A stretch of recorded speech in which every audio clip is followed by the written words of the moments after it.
I was 68 years old when I learned that the quietest betrayals rarely arrive with raised voices. They come instead in the steady hum of everyday life, the sound of wind against cedar siding, or the soft clatter of a coffee mug set down just a little too firmly on a kitchen counter. On Tuesday, late October, just after 2 p.m., I felt that hum turn into something else entirely. A question was placed before me, one that no parent ever expects, and yet many endure in silence. The paradox was simple. How could a man who married into my family believe he had a rightful claim over the life I had built long before he ever appeared? And why, of all things, did he choose money to measure my worth? I didn't mention it then, of course, but the truth was this. I owned a small cottage in Tofino, tucked behind a line of Sitka spruce where the air always carried the faint salt smell of the Pacific, a place my late husband and I restored board by board. But here's what I didn't know then, that this cottage and the secret I kept about it would become the fulcrum on which everything shifted. "Are you even listening to me?" he said that afternoon, his tone clipped, as if discussing an overdue utility bill rather than my life savings. I looked at him. I breathed. I stayed silent. And that silence, as you'll soon see, changed everything. I was 68 years old and living in a modest condominium on the south edge of Victoria when all of this began. After 34 years working as a municipal records archivist, my habits had become a kind of second nature: accuracy, discretion, and the steady belief that every document tells a story, even when people try to bury the truth. It's an odd profession to explain at dinner parties, but it suited me. Paper never lied. People sometimes did. My husband, Michael, passed away 9 years ago from a sudden cardiac arrest, leaving behind his gentleness and the echo of his laugh that still finds me during quiet evenings. Since then, my routines have been simple. I woke early, often before 6 a.m., when the air still carried that cool, slightly metallic scent drifting in from the harbor. I made tea. I read. I walked to the waterfront when the weather allowed. Every Friday I had lunch with Raj Mehta, a former colleague from the Royal BC Museum Archives Department. Raj had the kind of loyalty that never needed grand gestures. He simply showed up, asked how I was, and listened. In every story like mine, there is someone steady like him. There was also something else, a small hint of my past that I rarely spoke about. Years ago, while cataloging land use surveys, I learned how to analyze property records with unusual precision. It wasn't glamorous, but it meant I could see patterns others missed. But here's what I didn't know then, that this quiet skill would become my sharpest tool. My killer line for this chapter of my life was simple. I trusted slowly, but I verified everything. In the years leading up to the moment everything shifted, I had allowed myself to believe I'd earned a gentle kind of peace. My daughter, Emily, would visit with the children on alternating Sundays, their small jackets smelling faintly of wood smoke and laundry soap as they rushed through my door. Her husband, him, would follow a step behind, offering a polite nod and a handshake so limp it felt more like a formality than a greeting.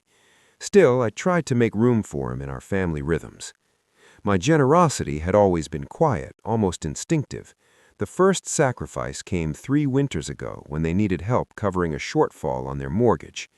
I transferred $12,480 after he assured me he'd square it up before summer. Summer came and went, of course, without mention. The second sacrifice followed the next spring. Emily told me their minivan required repairs, so I paid $3,965 directly to the mechanic. "We'll pay you back, Mom," she said, voice soft, eyes tired. I believed her, or perhaps I wanted to. The third sacrifice was the one that left a faint tremor of doubt in me, a request for $7,300 to cover unexpected school fees for the children. The explanation was vague, but the children themselves showed no changes, no new programs, no new uniforms. I felt a flutter of concern then, like the subtle chill that creeps along the back of your neck when a weather front shifts, but I pushed it aside. To be fair, he wasn't without redeeming qualities. He was patient with the kids, always kneeling down to tie lice shoes or explain homework patiently. Watching him, sometimes I wondered if I had misjudged him. But here's what I didn't know then. Patience in one arena does not erase entitlement in another. The moment that broke something quiet inside me happened on Saturday, early June, just before 6 p.m. during what was meant to be a small family gathering at Emily's house. The air in the living room was warm and slightly stale, carrying the smell of overripe bananas from a fruit bowl that had been ignored all afternoon. I stood near the window, tracing my finger along the cool glass while conversations drifted around me. I had brought a framed photograph of Michael for the grandchildren, a simple gesture meant to keep his grandfather's memory alive. When I showed it to my son-in-law, he glanced at it, then at me, and said loud enough for others to hear, "You really need to stop living in the past. Maybe if you managed your money better, you wouldn't cling to old things." A few people went quiet. My throat tightened. A single piece of ice in my glass clicked softly as it melted. I set the photograph on a side table. "That wasn't necessary," I said, keeping my voice steady. He shrugged. "I'm just saying what everyone else is thinking."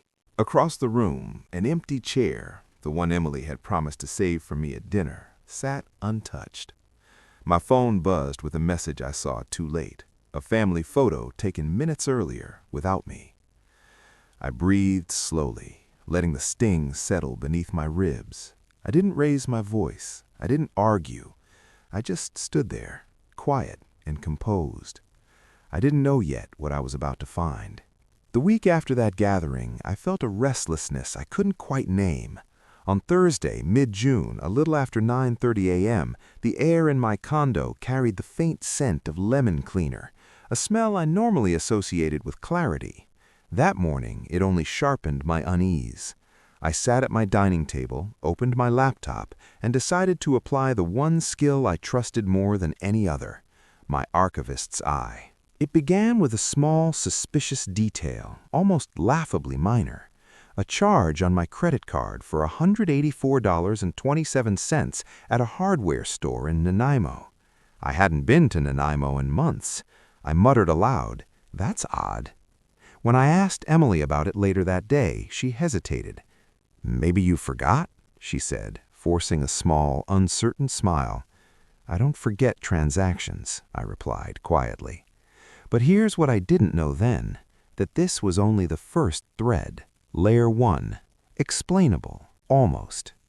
I pulled 6 months of statements and used the same cross-referencing method I once taught interns at the archives.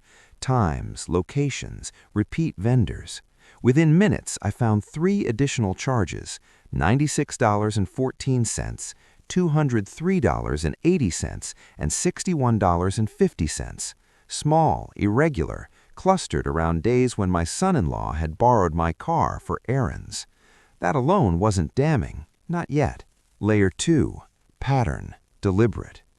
By noon, I had sorted purchases into categories: tools, building materials, fuel. Payments totaling $1,487.19 over 2 months. Every transaction occurred in towns along the route to Tofino. A dull ache spread across my temples, not quite pain, more like pressure before a storm. I opened land registry databases, the ones most people forget are publicly searchable. A new permit request appeared under my son-in-law's name, a temporary storage add-on. Listed location, a lot adjacent to my hidden Tofino Cottage. One sentence formed in my mind. He was preparing for something on land he didn't own. Layer 3. Full betrayal.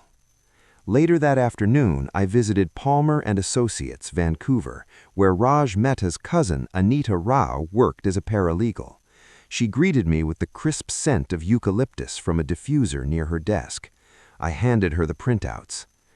"This isn't small," she said after a few minutes of scanning. "These dates line up with a private loan application he filed last month. He listed a future inheritance asset valued at $512,000. My stomach went cold. That was the approximate market value of my Tofino Cottage. "He listed your property," Anita added softly. A single punchy realization struck me. He was planning to leverage an asset he didn't even know I owned. By the time I left her office, I held everything: dates, documents, amounts, intent. 3 betrayals, each larger than the last, and the quiet certainty that a reversal was coming. I waited until Monday, late June, just after 4:15 p.m., when the air outside carried that heavy, sun-warmed smell of asphalt, and the gulls over Victoria cried in long, echoing arcs. The timing mattered. I needed him home, I needed Emily nearby, and I needed my own resolve to settle into something cool and unshakable. I chose Format B, indirect action first. I spent the morning at Coastal Trust Credit Union, sitting across from a young advisor named Daniel Ortiz, who spoke with a calmness that steadied me. "I'd like to freeze all joint access channels attached to my accounts," I said. My voice was level, factual. Daniel nodded. "We can secure everything within the hour, Miss Clark." "Good. Please proceed." By 11:45 a.m., every account, every line of credit, every auto payment connected to my son-in-law was locked. Next, I contacted Palmer and Associates, Vancouver, where Anita Rao helped me draft the property protection orders covering the Tofino Cottage. "I want no ambiguity," I said. "There won't be." Only then did I drive to Emily's house. The front porch boards were sun-warmed beneath my feet, the texture slightly warped from years of coastal humidity. I knocked. He answered. He smiled, thin, strained. "If this is about the $95,000, we really need it, and frankly, it's your responsibility to help your own family." I didn't step inside. "No," I said, "it isn't." He blinked. "What's that supposed to mean?" "I've reviewed the charges on my accounts, the unauthorized use, the loan applications listing property you do not own, and the pattern of financial extraction over the past 18 months. His jaw tightened. "Those charges were mistakes, mix-ups. I thought you had approved them." Then justification. "Look, Emily and I are drowning. I'm doing everything for her and the kids. You have resources you don't even use. Why not share?" Then bargaining. "If you give us the $95,000, we can reset everything. No lawyers, no drama. I'll pay back every cent." The warm breeze shifted, carrying the faint scent of cut grass. I held his gaze, letting silence stretch, not cruelly, but firmly. Then I delivered my killer line, the one that ended any negotiation. "I don't finance entitlement, and I don't reward deception." He stepped back as if the air had changed temperature. I handed him a sealed envelope. Inside were the legal notices, frozen accounts, revoked permissions, property protections filed. "These actions are final, and they are lawful." My voice stayed calm, my hands stayed steady. I didn't need volume, precision was enough. 3 days after the confrontation, on Thursday, early July, just after 10:20 a.m., I drove north to a quiet municipal office in Campbell River. The air there held the faint briny smell of the shoreline, drifting in through an open window behind the clerk's desk. This was the final step, the one moment where everything my son-in-law assumed he controlled would be stripped away by simple facts. Inside a small hearing room, fluorescent lights buzzed softly above us. Emily sat near the back, hands clasped tightly, while he sat at the table beside me, his confidence forced, his knee bouncing beneath the surface. A property officer reviewed the filings Anita Rao had prepared, flipping through pages with a dry rustle that reminded me of my old archives work. He looked up. "Miss Clark, this cottage is solely under your name. No shared title, no succession claim, no transferable interest. Is that correct?" "Yes," I replied, calm and steady. "It has been since 1993. My son-in-law leaned forward. "But she told us it was just an old place. She said it wasn't worth anything." The room went silent. The officer set the pages down. "Market assessment places the property at $512,900, he said. "You listed it as collateral for a private loan. You cannot leverage an asset you don't own." The color drained from his face. A stillness, thick, heavy, settled across the room. Even the buzzing lights seemed to hold their breath. For a full 5 seconds, no one moved. Then the officer continued. Your application is now flagged for misrepresentation. Further action may follow. I didn't gloat. I didn't turn to him with triumph. I simply said, facts stand even when people don't. Outside the building, the midday sun filtered through cedar branches, casting soft, dappled patterns on the pavement. My granddaughter, Lily, who had come with Emily, slipped her small hand into mine.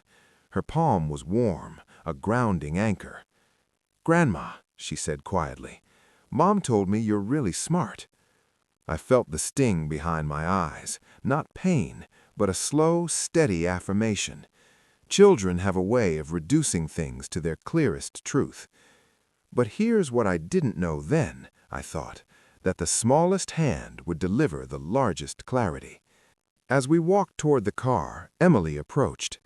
"I didn't know what he was doing," she whispered, "but I see it now, all of it." There was no bargaining in her voice, no excuses, just truth. The reversal was complete, not because I won anything, but because the truth finally stood in the open, undeniable, unadorned, unafraid. In the weeks that followed the hearing in Campbell River, my life settled into a quieter, sturdier shape, not triumphant, not bitter, simply restored. The first cool morning of late July brought a gentle breeze through my condo's balcony door, carrying the faint smell of kelp drifting in from the water. I stood there with a cup of Earl Grey, the steam soft against my face, and took inventory of what had changed, what I had kept, what I had let go, and what had grown in the empty spaces left behind. Legally, the outcomes were precise. His misrepresented loan application was denied. The flagged notice remained on his financial history. My accounts, once vulnerable to subtle incursions, were sealed behind new protections thanks to Daniel Ortiz at Coastal Trust Credit Union. The Tofino Cottage, my quiet inheritance to myself, was now layered with formal safeguards drafted by Anita Rao at Palmer & Associates, Vancouver. And most importantly, my financial autonomy remained fully intact. As for my son-in-law, the consequences were measured rather than dramatic. He lost access to my accounts. He lost credibility with lenders. He lost the comfortable assumption that my resources were an extension of his ambitions. But I didn't set out to ruin him. I only set out to draw a boundary. The law simply followed the line I drew. Emily and I grew cautiously closer during that time. Not immediately. Trust rarely snaps back like a rubber band, but gradually, like the tide reclaiming familiar shoreline. One afternoon in Victoria, while we sat on a bench overlooking the inner harbor, she said quietly, "I think I wanted so badly for things to be easy that I didn't want to see what he was doing." Her voice didn't tremble, but her hands did. "You're seeing it now," I said. She nodded. "I'm trying to." There was no full reconciliation between her husband and me, nor did there need to be, but Emily herself began to step out from under the shadow of his entitlement. She took over the household finances, she attended counseling, and slowly she rediscovered her voice. I didn't demand apologies. I didn't insist on gratitude. I simply left space for her to find her own clarity. The new relationship that surprised me most came from an unexpected direction. Daniel Ortiz, the young advisor who had helped secure my accounts. He checked in periodically, not out of obligation, but genuine concern. One morning he called to ask if I'd like help reviewing new security updates for online banking. "Only if you have time," I said. "I always have time for clients who actually listen," he replied with a warm laugh. It wasn't a friendship exactly, and certainly not anything sentimental, but it was a supportive presence, someone who asked nothing of me except straightforward communication. After months of navigating a landscape shaped by silent expectations and subtle manipulations, that simplicity felt refreshing. My days resumed their familiar texture. morning walks along Dallas Road, lunches with Raj Mehta on Fridays, where the smell of coriander and turmeric always drifted from the kitchen of the little cafe he loved. Occasional drives to Tofino, where the cottage stood as it always had, cedar boards weathered, salt air sharp, ocean rumbling in slow, confident rhythms. The cottage was no longer just a secret. It was a refuge, a reminder, a promise to myself. But here's what I didn't know then. Peace isn't something you reclaim once. It's something you choose, over and over, in every small boundary you draw. If you're still with me now, then perhaps you're carrying your own quiet ache, the kind that settles behind the ribs, in that place where disappointment and hope take turns holding the door. And I want to speak to you directly, because stories like mine do not belong to me alone. They belong to anyone who has ever been made to feel that their generosity was an open tap, or that their years of work and saving were somehow community property for anyone bold enough to ask for them. When I look back, sitting here in my condo in Victoria with the late afternoon sun warming the carpet and the faint hum of traffic rising from the street below, I understand something I didn't at the beginning. People rarely wake up one morning intending to betray us. It happens slowly, in small permissions we give, in the discomfort we swallow, in the moments we tell ourselves it's easier to say yes this time. Betrayal does not begin with a demand for $95,000. It begins with a borrowed 20, with a forgotten thank you, with a promise quietly left to rot. But here's what I didn't know then. Preservation is not selfishness, it's stewardship. The same way I once protected municipal records at the archives, preserving, cataloging, safeguarding, I now protect the record of my own life. And that's what I want you to consider. Your story has value. Your boundaries are not walls, they are spines. They allow you to stand upright. If someone in your life is draining you, financially, emotionally, spiritually, I won't tell you to confront them the way I did. Every family has its own architecture. Every relationship has beams you can't see until pressure is applied. But I will tell you this, you are allowed to pause. You are allowed to verify. You are allowed to ask questions, even if those questions make someone uncomfortable. There is a quiet power in precision. I learned that in the archives, where a single misfiled document could distort an entire historical record. Lives work the same way. One unchecked lie can reshape the future. One unchallenged entitlement can rewrite the narrative of your own worth. Don't let anyone else hold the pen to your story without your permission. As for forgiveness, it is not mandatory. It is an option, not a requirement. Forgiveness without accountability is simply enabling with better lighting. What matters more is honesty, with yourself first and with others when you're ready. So let me say this plainly. You are not a resource to be mined. You are not a safety net for someone else's poor planning. You are not selfish for protecting what you've built. And you have permission, full and irrevocable, to draw a line anywhere you need to. The people who truly love you will honor that line. The ones who don't, they were never yours to begin with.